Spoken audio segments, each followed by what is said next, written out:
नमस्कार दोस्तों, मैं निहाल सिंह ठाकुर स्वागत करता हूं आपका एक और नए डिस्कशन में।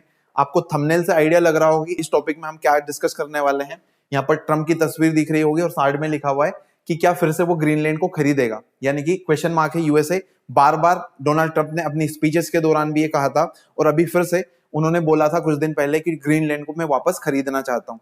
तो यहाँ पर इस पूरा टॉपिक पूरा मसला क्या है, ग्रीनलैंड कहां पर, इसकी क्या लोकेशन है, क्या इसका इंपॉर्टेंस है, बार बार यूएसए के जो प्रेसिडेंट है वो इसको खरीदने की बात क्यों करते हैं, और भी कई सारी बातें। इसका जियोपॉलिटिकल इंपॉर्टेंस क्या है, ग्रीनलैंड अभी किसके कब्जे में या फिर किस देश के अंदर आता है, कई सारी बातें आपको जानने को मिलेगी।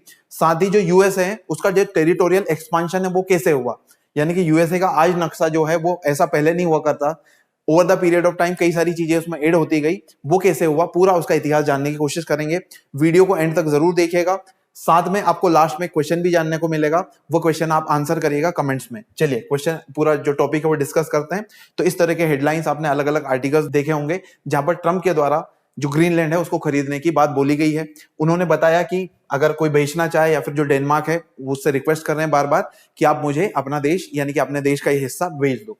तो यहाँ पर कॉन्टेक्स्ट मैंने ऑलरेडी आपको बता दिया, ग्रीनलैंड को बार बार बोल रहे हैं, लेकिन ग्रीनलैंड जिसके किसके कब्जे में है, ग्रीनलैंड किसका हिस्सा है, तो आपका डेनमार्क का। तो डेनमार्क ने के वहां के जो प्रीमियर है उन्होंने ऑलरेडी इसको बोल दिया कि it is not for sale. तो बार बार हम यही बात रिपीट कर रहे हैं, हमें भी अच्छा नहीं लग रहा, उनका कहना ऐसा है, लेकिन ट्रंप बार बार फिर भी क्या कर रहे हैं, डांस करते हुए कभी अपने जो सपोर्टर्स हैं उनको खुश करने के लिए इस तरह के स्टेटमेंट्स देते रहते हैं।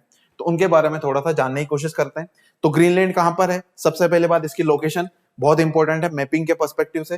तो ये आपका एक तरफ है अटलांटिक ओशन और एक है आपका पैसिफिक ओशन। इधर देखो अटलांटिक और उधर आपका आर्कटिक ओशन, मैंने आपको पैसिफिक बोल दिया था। तो एक तरफ आपका क्या है, अटलांटिक ओशन और ऊपर है आर्कटिक ओशन, बीच में आपके कई सारी वाटर बॉडीज हैं।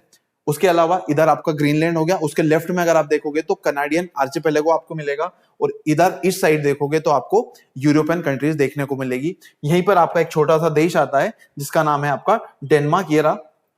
ये डेनमार्क, इसी के कंट्रोल में क्या है, ग्रीनलैंड रखा गया है ना। तो ग्रीनलैंड किसका पार्ट है, अगर आपसे एग्जाम में ऐसे पूछा जाता किसी भी, तो ये आपको याद रखना है कि ये डेनमार्क का हिस्सा है। दुनिया का सबसे बड़ा क्या है, ये आइलैंड है। ये एक इंपॉर्टेंट फैक्ट इससे रिलेटेड, और भी कई सारी बातें हैं। अब बार बार जो डोनाल्ड ट्रंप इसको लेने की बात करते हैं उसके पीछे क्या कारण है, क्यों वो इसको इतना ज्यादा इंपॉर्टेंट देते हैं, तो उसका कारण है, सबसे पहला रीजन है उसका जियोपॉलिटिकल इंपॉर्टेंस। तो जो आपकी ग्रीनलैंड है उसकी लोकेशन बहुत इंपॉर्टेंट है, आप एटलस में जाकर देखना है, फिर गूगल पे आप एक बार सर्च कर लेना, वो आप देखोगे तो काफी स्ट्रेटेजिक लोकेशन है। एक तरफ आपको यूएसए और कनाडा दिखेंगे, ऊपर साइड में आपको रशिया दिखेगा और नीचे पूरी आपको यूरोपियन कंट्रीज। तो इस तरीके से वो अपने आप में काफी इंपॉर्टेंट हो जाता है, और अटलांटिक और आर्कटिक ओशन के बीच में इसकी लोकेशन होना काफी इसको जियोपॉलिटिकल इंपॉर्टेंस प्रदान करता है।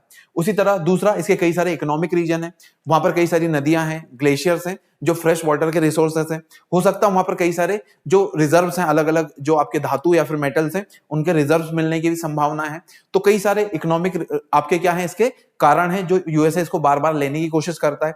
उसके साथ साथ वहां पर जंगल है, तो अगर भविष्य में बर्फ वगैरह पिघलती क्लाइमेट चेंज के कारण, तो वहां पर काफी फर्टाइल जमीन भी निकल कर आ सकती है, तो इसका भी एक कारण है।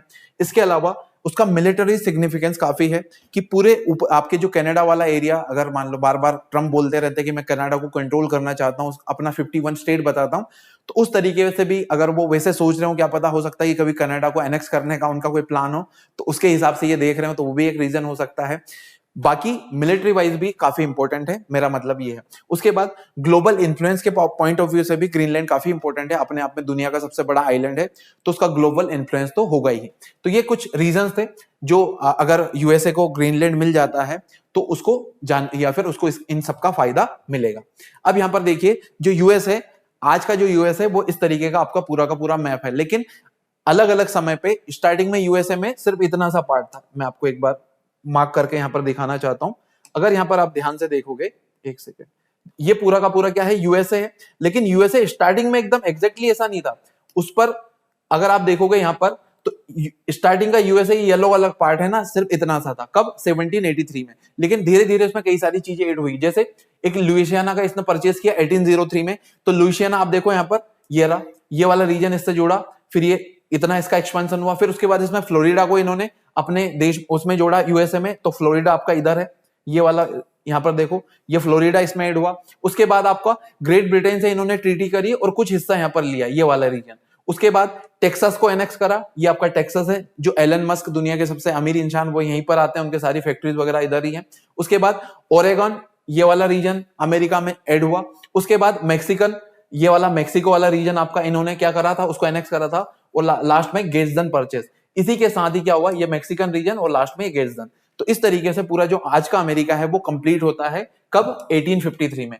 तो लगभग 100 वर्षों के पीरियड में क्या हुआ, पूरा का पूरा जो आज का यूएस है इस तरीके से बनने का दिखा। लेकिन डोनाल्ड ट्रंप कभी क्या बोलते हैं, कभी वो कनाडा को अपना स्टेट बताने की बात करते हैं, ये वाला ऊपर वाला रीजन, और कभी कभी बोलते हैं कि पूरा का पूरा जो सेंट्रल अमेरिकन कंट्रीज है उसको भी हमारा पार्ट बन जाना चाहिए, जो नीचे वाले देश है मेक्सिको के नीचे वाले।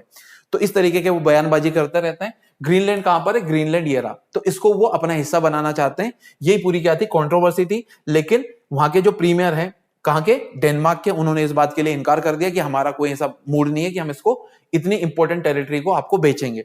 तो ये पूरा सेम बात जो हमने अभी डिस्कस करी वही लिखी हुई है गेट्सडन, लुइसियाना और अलास्का के बारे में। हाँ, एक पॉइंट और रह गया यहाँ पर, अलास्का के बारे में आप जानते होंगे, अलास्का ये वाला रीजन है कनाडा के भी ऊपर, जो 50th स्टेट है यूएसए का, वो अलास्का है। वो उन्होंने बहुत कम कीमत में रसिया से खरीद लिया था। आज रसिया बोलता है कि ये हमारे द्वारा की गई एक सबसे बड़ी ब्लंडर्स में से एक है, क्योंकि अमेरिका को हमने एक ऐसा रीजन दे दिया जिसपे आज अगर हम होते तो अमेरिका को बहुत अच्छे से कंट्रोल कर पाते हैं। तो इस तरीके से आप मैप में देखिएगा अलास्का कितनी स्ट्रेटेजिक लोकेशन है, वो भी कभी ना कभी यूएसए का हिस्सा नहीं हुआ करती थी, एक्चुअली में वो रसिया का पार्ट था। बहुत कम, कुछ मिलियंस में शायद उन्होंने क्या करा था, उसको बेच दिया था। अगर आपको उसकी एग्जैक्ट अमाउंट पता है तो गूगल पे सर्च करके आप कमेंट में मुझे बताइएगा कि अलास्का को कब अलास्का को 1867 में यूएसए के द्वारा खरीदा गया था, लेकिन उसको कितने रुपए में या फिर कितने डॉलर में खरीदा था, यहां पर लिखा हुआ है वैसे वो भी, लेकिन फिर भी आप एक बार देख लेना। चलिए, अब आपको क्वेश्चन बताना है कि जो क्रीमियन पेनिनसुला है वो कहां पर लोकेटेड है। अगर इसके बारे में डिटेल से देखना है तो इसके बारे में कल हमने एक वीडियो बनाया था, वहां पर जाकर आप देख सकते हैं। आपके ऑप्शन है मेडिटेरेनियन सी, ब्लैक सी, कैस्पियन सी या फिर रेड सी। तो चारों में से सही जवाब क्या होगा, आप उसका आंसर करने की कोशिश करिएगा। देखते हैं आपका नॉलेज इस क्वेश्चन को लेकर क्या है। अगर डिटेल में फिर से रिपीट कर रहा हूं, इसके बारे में डिटेल से देखना है तो कल हमने एक वीडियो अपलोड करी थी हमारे चैनल पर, वहां पर आप जाकर देख सकते हैं। आज के वीडियो में इतना ही। Thank you so much, see you in the next video. जय हिंद, जय भारत।